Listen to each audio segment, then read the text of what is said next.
Novo dia, nova leitura. Continuamos aqui com a arte do impossível, chegando no ponto suprassumo aí, na página 213. A gente vai ver os gatilhos do fluxo agora. Só para fazer um oi para vocês. Quem ainda não adquiriu o nosso livro, Leitor Supremo, sobre técnicas de leitura, curadoria, dicas de livros, insights, ferramentas, muito mais, está aqui, baratíssimo na Amazon.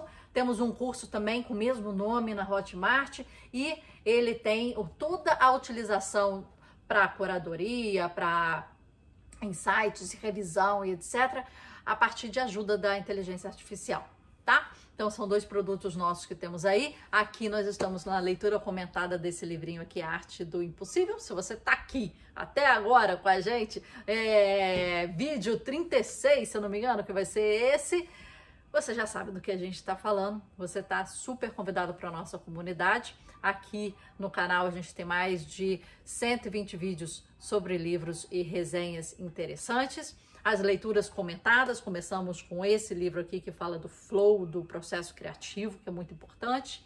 E temos aqui os nossos produtos que vocês podem continuar a aprender ainda mais. Nosso foco aqui é arte, criatividade e empreendedorismo. E a gente trabalha aí para fazer de você a sua melhor versão, tá bom? Estamos juntos nessa. Página 213, vamos com tudo, sem mais delongas, gatilhos do fluxo. Nos anos de 1970, quando Csikszentmihalyi, que é o autor do livro O Fluxo, estava começando a explorar o fluxo, ele descreveu que o estado tinha 9 características principais, em vez de 6 apresentadas anteriormente. As 3 características extras eram objetivos claros, feedbacks imediatos e equilíbrio entre os desafios e habilidades. Nos anos posteriores a esse trabalho, ficou claro que, enquanto essas características realmente surgiam sempre que o fluxo estava presente, havia um motivo diferente disso. Em vez de serem características do estado, elas eram as causas dele. E o que mais tarde Csikszentmihalyi definiu como condições proximais para o fluxo e o que atualmente chamamos de gatilhos de fluxo. Desde então, identificamos 19 outros gatilhos de fluxos, com um total atual de 22. Provavelmente existe mais, mas esse é o ponto mais importante que a pesquisa nos trouxeram. Todos esses gatilhos funcionam impulsionando a atenção para o momento presente. E eles fazem isso por meio de uma combinação de 3 formas. Ou eles empurram neuropinefrina e ou dopamina em nosso sistema, que são substâncias neuroquímicas do foco. E ou reduzem carga cognitiva, que libera energia extra, a qual pode, então, ser redirecionada para a atenção.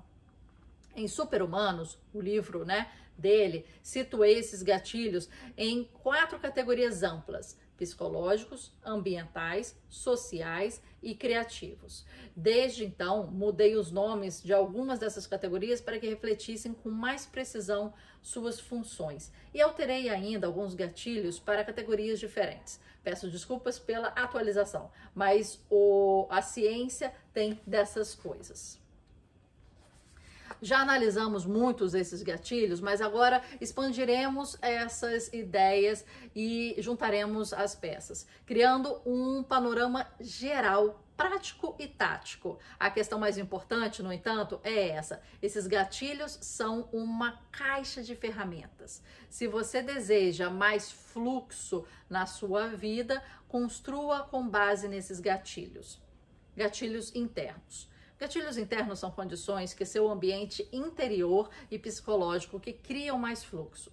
Em 1970, Csikszentmihalyi identificou os objetivos claros, feedbacks imediatos e o equilíbrio entre os desafios e habilidades como 3 condições mais fundamentais. Ele também listou a concentração total como característica do fluxo, o que ela ainda é. Mas, desde então, ela foi acrescentada à lista de gatilhos, por motivos óbvios. Por sua vez, psicólogos que estudam a motivação intrínseca colocaram outros 2 gatilhos na lista: a autonomia e o trio, curiosidade, paixão e propósito, que foi o que ele já tinha falado antes, Começamos pela autonomia. A autonomia é um gatilho de fluxo porque ela e a atenção são sistemas acoplados. Quando estamos encarregados de nossa mente, liberdade de pensamento, e de nosso destino, liberdade de escolha, todo o nosso ser fica envolvido. Em seu artigo de 2014, Attention and the Holistic Approach of Behavior, atenção e uma abordagem holística do comportamento. Holística quer dizer total, completa, né, geral, assim. Csikszentmihalyi explica isso dessa maneira. Se a atenção é o meio pelo qual a pessoa troca informações com o ambiente, então o foco voluntário da atenção é um estado de interação otimizada. Em um estado como esse, uma pessoa se sente totalmente viva e no controle, porque ele ou ela pode direcionar o fluxo da informação recíproca que une a pessoa e o ambiente em um sistema interativo. Sei que estou vivo, que sou alguém, que sou importante. A habilidade de focar a atenção é a maneira mais básica de reduzir a ansiedade ontológica, o medo da impotência e da não existência. Talvez seja esse o principal motivo porque o exercício da concentração, quando interpretado subjetivamente para ser livre, é uma experiência tão agradável. Esse trecho também nos dá um vislumbre dos mecanismos por trás do processo.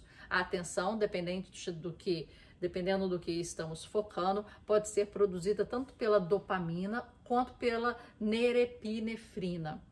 A sensação de se estar totalmente vivo é a empolgação e o prazer criados por essas substâncias químicas. E o senso de controle, por sua vez, provém de seu aumento pelo maquinário de processamento de informações do cérebro. Simultaneamente, o que Mihaly Csikszentmihalyi descreve como ansiedade ontológica é o medo que temos da morte e o nosso desejo de que essa vida seja importante. É uma forma de carga cognitiva persistente, o que o psicólogo Ernest Becker chamou de negação da morte. Quando focamos a atenção no presente, tiramos a atenção dessas formas de ansiedade. Isso alivia a carga e nos permite redirecionar a energia extra para o foco. Então, de quanta autonomia realmente precisamos para ativar esse gatilho? Analisamos a questão anteriormente ao decompor as diferentes abordagens feitas pelo Google, pela 3Ms e a Patagônia. Vimos que dedicar de 15% a 20% do tempo é mais do que suficiente, ao passo que as exigências mínimas para a autonomia são 4. Dormir suficientemente à noite, fazer exercício com regularidade, conseguir trabalhar durante períodos de alerta máximo, ir em busca do fluxo quando necessário. Na verdade, quando se está em busca de uma vida de fluxo elevado, esse é um dos melhores lugares por onde começar. Mas essa ideia foi abordada anteriormente nesse capítulo. Quero adicionar uma componente extra, a arte de dizer não. Pessoas de desempenho máximo despendem rotineiramente oportunidades, mesmo que sejam fantásticas, mas estas reduzem a autonomia. Em geral, isso envolve dinheiro. Escritores, por exemplo, têm sérias dificuldades de pagar as suas contas. Sites, revistas, jornais, às vezes oferecem a esses mesmos escritores oportunidades para resolverem esse problema.